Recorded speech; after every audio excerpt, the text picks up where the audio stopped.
베드로 전서. 베드로는 예수님을 처음 따르게 되었을 당시에 이름이 시몬이었고 12제자 중 한 명이었는데요. 그가 예수님을 메시아로 고백했을 때 예수님이 이름을 게바로 바꿔주셨습니다. 그 뜻은 아람어로 반석이며 후에 헬라어로 번역하여 페트로스 또는 베드로가 됩니다. 예수님은 그가 사도들의 초대 지도자가 되어 예루살렘의 메시아 공동체를 이끌 거라고 약속하셨는데 그 약속은 그대로 실현되었죠. 사도행전의 앞부분을 기억해 보세요. 결국 베드로는 이스라엘의 경계를 넘어 예수님의 복음을 전하라는 부르심을 받았고 이 서신은 그로부터 수십 년 후에 그가 로마 세계에서 그 사역을 할 때 기록되었습니다. 우리는 이 서신의 결론에서 베드로는 그가 바벨론이라고 부르던 로마에 있다는 것과 실은 이 서신을 그의 동료인 실루아노라는 사람에게 위탁해서 작성했다는 사실을 알게 되는데요. 이는 지금의 터키인 로마 제국의 소아시아 지역에 있는 여러 교회들에 보낸 회람용 서신이었습니다. 베드로는 주로 이방인 출신의 이 그리스도인들이 박해받고 있다는 것을 알게 됩니다. 그들은 그리스인과 로마인 이웃들의 적대와 괴롭힘에 직면해 있었죠. 그래서 베드로는 고난 가운데 있는 그들을 격려하고자 이 서신을 썼으며 이는 서신의 구조와 주제를 설명하는 데 도움이 됩니다. 서신은 인사로 시작한 뒤 하나님을 찬양하는 시적인 노래로 이어집니다. 여기에서 그는 본론에서 살펴볼 핵심 주제들을 소개하는데 먼저 그는 박해받는 이 그리스도인들에게 새 가족으로서의 정체성을 확인시킵니다. 이어 그들이 고난을 예수님을 증거하는 기회로 여길 수 있도록 도와줌으로써 그들이 미래의 소망에 집중하도록 합니다. 자, 그럼 이제부터 이 조각들이 어떻게 맞춰지는지 봅시다. 베드로는 서두에서 하나님의 택하심을 입은 백성이자 온 세상에 나그네 된 이 교회들에게 인사합니다.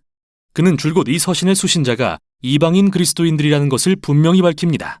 하지만 여기서 그는 그들을 묘사하면서 어떻게 하나님이 역시 나그네요 방랑자였던 아브라함의 가족, 즉 이스라엘 백성을 택하셨는지에 대한 구약 구절들을 사용합니다. 이는 베드로가 서신 전반에 걸쳐 반복하는 핵심 전략으로서 그는 이 고난받는 이방인 그리스도인들이 예수님을 통해 이제 아브라함의 가족의 일원이 되었다는 것을 알기 원합니다. 그들도 그와 같이 오해받고 홀대받으며 약속의 땅에 있는 본향을 찾고 있는 나그네들이라는 사실을 말이죠. 베드로는 이 생각을 서두의 노래에서 이어갑니다. 그는 예수님의 부활과 성령의 능력으로 사람들을 거듭나게 하시고 산소망을 주신 하나님을 찬양합니다. 하나님은 온 인류를 예수님이 중심이 된 새 가족으로 초대하고 계십니다.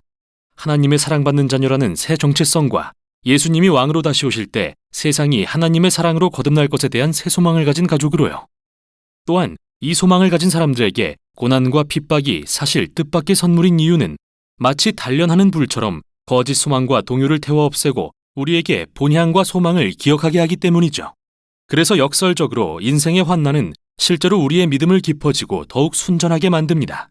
여기서부터 베드로는 서신의 본론으로 넘어가서 이 모든 생각들을 더욱 깊이 살펴보게 됩니다.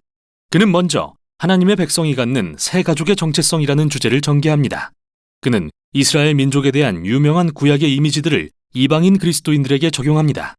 이집트를 떠난 이스라엘 백성처럼 그들 역시 허리를 동이고 과거의 삶의 방식을 뒤로한 채 새 미래로 나아가야 합니다. 그들은 이제 하나님의 거룩한 백성이며 광야를 지나는 여정 중입니다. 그들은 새로운 출애굽 백성으로서 궁극적인 유월절 어린 양이신 예수님의 피로 구속되었습니다. 그들은 새로운 언약 백성으로서 그들 안에 깊이 묻힌 하나님의 말씀을 통해 마음이 회복되고 생각이 새롭게 됩니다. 그들은 예수님의 터 위에 세워진 새 성전입니다. 그리고 그들은 새로운 제사장 나라로서 열방을 대표해서 하나님을 섬길 것입니다. 이 모든 놀라운 이미지를 박해받는 이방인 그리스도인들에게 적용함으로써 베드로는 그들의 고난을 완전히 새로운 이야기로 승화시키는데요. 이는 다음 단락으로 이어집니다. 사실 그들이 받는 박해는 열방에 하나님의 자비를 증언해야 할 그들의 사명을 명확히 하는 데 도움을 줍니다. 그래서 베드로는 먼저 비록 로마의 통치가 억압적이더라도 그에 복종하라고 독려합니다. 물론 그는 그들이 당하는 박해와 고난이 부당하다는 것을 압니다. 하지만 폭력적인 저항은 아무것도 해결하지 못하며 원수를 죽이는 대신 사랑하신 예수님의 가르침에 위배된다는 건 말할 것도 없죠. 다음으로 베드로는 예수님을 따르지 않는 가장을 둔 로마 가정에서 그리스도인 종과 아내들이 겪는 매우 어려운 상황을 특별히 조명합니다. 문제는 로마 가정의 모든 구성원이 가장에게 복종하고 그가 섬기는 신을 숭배하도록 강요받았다는 건데요. 베드로는 예수님께 충성을 바치면 의심을 받을 거라는 것을 압니다. 이에 그는 로마 가정의 아내와 종들을 비롯한 모든 그리스도인이 예수님을 통해 완전히 자유롭게 되었다고 말합니다. 그러나 그들은 반란이 아니라 예수님과 같은 방식으로 악에 저항함으로써, 즉 원수에게 사랑과 관대함을 보임으로써 그 자유를 입증해야 합니다. 반면에 남편도 그리스도인인 가정이라면 이야기가 다른데요. 로마인 이웃들과는 전혀 달리 그들은 자기 아내를 하나님 앞에서 동등하며 존중과 존경을 받을 만한 자로 여겨야 합니다. 베드로는 이렇게 예수님의 사랑과 이른바 거꾸로 된 나라를 본받는다면 하나님의 자비를 증거하고 예수님에 대한 아름다운 진리를 전할 때 그들의 말에 힘이 실릴 것이라고 기대합니다. 그러나 베드로는 또한 그리스도인들이 계속해서 박해받을 것을 압니다. 그래서 하나님이 미래에 그들을 의롭다고 인정하실 것에 대해 상기시킵니다. 그는 예수님이 부패한 인간의 권력에 의해 얼마나 부당하게 박해받고 살해되셨는지 회상합니다. 하지만 사실 그분은 원수들의 죄를 위해 죽으셨으며 그 후 의로움을 입증하시고 영으로 살리심을 받으셨습니다. 그리고 이제 모든 사람과 영적 권세 위에 왕으로 높임받고 계십니다. 그 후 베드로는 어떻게 세례가 예수님을 따르는 자들이 받을 인정을 가리키는지 보여줍니다. 그들은 마치 노아처럼 물을 통과해 구원받았는데 이는 신비한 의식이 아니라 거룩한 상징으로서 그들의 마음의 변화, 곧 예수님의 죽음과 부활에 동참하고자 하는 열망을 나타냅니다. 따라서 설령 예수님을 따른다는 이유로 살해당하더라도 그들의 소망은 이제 미래에 그들의 왕과 함께 의롭다 인정받고 높아지는 것에 있습니다. 이제 베드로는 마지막 단락으로 넘어갑니다. 그는 예수님이 제자들에게 나 때문에 박해받는 것을 명예와 기쁨으로 여기라고 하셨던 말씀을 떠올립니다. 그런 다음 교회 지도자들에게 이 고난받는 그리스도인들을 돌보고 예수님이 제자들에게 하신 것처럼 그들을 섬기라고 권면합니다. 그리고 끝으로 베드로는 이 그리스도인들에게 그들이 맞서고 있는 진짜 원수가 누구인지 상기시킵니다. 이는 단순한 문화적 또는 정치적인 적대가 아닙니다. 그것은 바로 증오와 폭력을 부추기는 악한 영의 어두운 세력들입니다.